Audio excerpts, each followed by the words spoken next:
Guys, good morning. এখন সকাল 9:30 বাজে। তো এখন আমরা বেরোবো মোহনার দিকে। তো ওয়েদারের অবস্থা খুব একটা ভালো না, দেখে না ওয়েদারের অবস্থা, আমি তো বোঝাতে পারছি না এইভাবে দেখে না ওয়েদারটা খুব একটা ভালো হয়, ঠিক আছে? তো এইভাবে বৃষ্টি হলে আর মোহনার দিকে কী করে যাবো? তো তার জন্য আমরা একটু ওয়েট করছি, বৃষ্টিটা কমলে আমরা মোহনার দিকে বেরোবো। আর মোহনার দিকে কী পাওয়া যাচ্ছে, কী কী বিক্রি হচ্ছে, বেশিরভাগ মোহনা মানে ওখানে মাছের বাজার, ঠিক আছে, শুকনো মাছ যেগুলো হয় ওই সবই পাওয়া যায়। আর অবশ্যই সমুদ্রের পাশে টিফিনও করতে পারবেন। আমরা জাহাজ বাড়িতে টোটো ধরলাম, তো পার পার্সেন পড়লো এক একজনের 30 টাকা করে।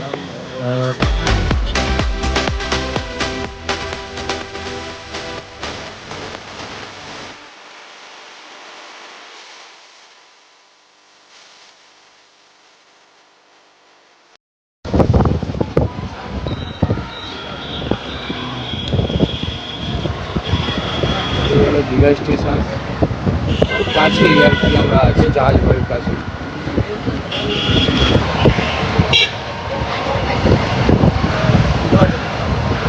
সকালে দৃশ্যটা দেখে নাও, জগন্নাথ মন্দিরটা খুব অসাধারণ লাগছে। কতটা এরিয়া নিয়ে একটা মন্দির তৈরি করা হয়েছে আপনারা দেখতেই পাচ্ছেন। দেখতে পাচ্ছেন এখানে ছোটো থেকে এখানে ঘিরে ভুলে যাবেন, সামনে ঝাড়ানো দিয়ে আছে, চাইলে ওখানেও ছোটো ভুলে যেতে পারবেন, আমার সেফটি থাকবে, এখানে আনসেফটি।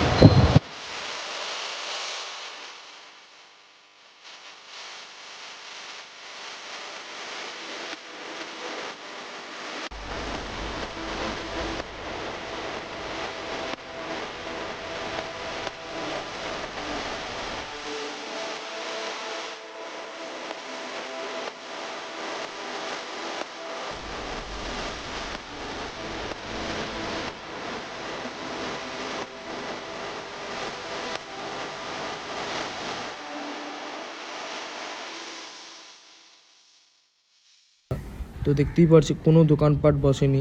তা আমরা ভেবে এসেছিলাম এখানে টিফিন করবো, তো যার কারণে এখানে আমাদের টিফিন করাও হয়নি। আর এর আশেপাশেও আমরা জিজ্ঞেস করলাম, এখানে কোনো স্ন্যাক্সের বা কোনো টিফিনের কিছুই দোকান নেই। তো আমরা এখান থেকে আমাদের ফেরত যেতে হলো আবার পুরো ডাইরেক্ট দীঘার কাছে। তো ওখানে গিয়ে আমরা টিফিন করি। তো আপনারা এই ভুলটা করবেন না, আপনারা দীঘা ওই মোহনায় আসার আগে আপনারা যে পারবেন টিফিন করে আসবেন, বিশেষ করে বর্ষাকালে। তো এইটাই আমাদের কাছে অনুভব করবেন।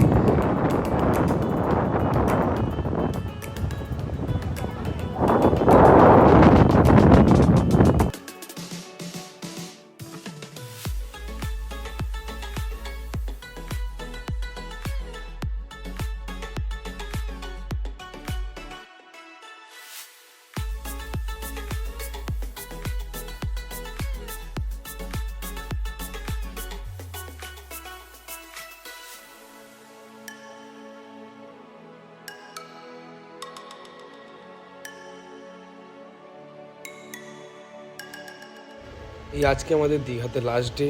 তো আজকে আমরা একটু এনজয় করে নিচ্ছি। এখন আমরা মোহনাতে আছি। এই মোহনা থেকে বেরিয়ে এবার কিছু কেনাকাটি করে আমরা বাসের দিকে রওনা দেবো। তো ওখান থেকে আমাদের 11:45-এ বাস আছে, আমরা বাসটায় উঠে তো আপনাদের বাসে দেখা হচ্ছে।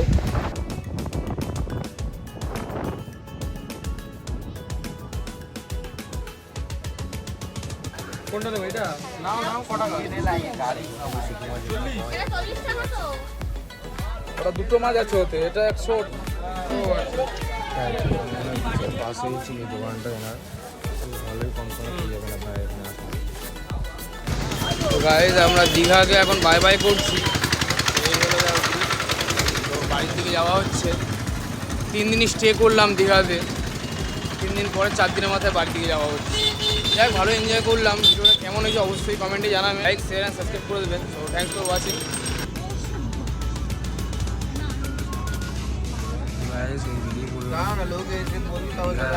বাড়ির উদ্দেশ্যে তো এখান থেকে বাস ছাড়লো 11:45-এ। চলো। আর আপনাদেরকে একটা কথা বলে রাখি, এই পার্কটা যেটা হচ্ছে এটা হলো আম্রাবতী পার্ক। তো আপনারা চাইলে এই পার্কটা এসে ঘুরতে পারবেন। তো আমরা এই পার্কটা মিস হয়ে গেছে আমাদের, যার কারণে আমরা যেতে পারিনি। তো আমি রিকমেন্ড করবো এই পার্কে এসে ঘুরে যাবেন। এই পার্কে গ্রুপে সব কিছু অনেক ফেসিলিটি পেয়ে যাবেন আপনারা। তা এখন আমাদের বাস এসে কোলাঘাটে দাঁড়ালো, এখানে 10 মিনিট দাঁড়াবে। আমরা কিছু টিফিন করে তারপরে আমাদের বাড়ির দিকে আমরা বেরিয়ে পড়বো। জার্নি করতে করতে এখন আমরা পৌঁছে যাই সেকেন্ড হুগলি ব্রিজ। তো সকালে সেকেন্ড হুগলি ব্রিজ আর হাওড়া ব্রিজের ভিউটা আপনারা দেখতে কত সুন্দর লাগছে। সকালের ভিউ অসাধারণ একটা ভিউ। তো এই পর্যন্ত ভিডিওটা কেমন হয়েছে আপনারা অবশ্যই কমেন্টসে জানাবেন, আর ভালো লেগে থাকলে লাইক, শেয়ার অ্যান্ড সাবস্ক্রাইব করে দেবেন। আজকের ব্লগটা এই পর্যন্ত রইলো। তো আপনাদের সাথে আবার কোনো একটা ট্রাভেল ব্লগে দেখা হচ্ছে। তো আশা করি এই ব্লগটা আপনাদের ভালো লেগেছে। তো ভিডিওটা দেখার জন্য অসংখ্য ধন্যবাদ।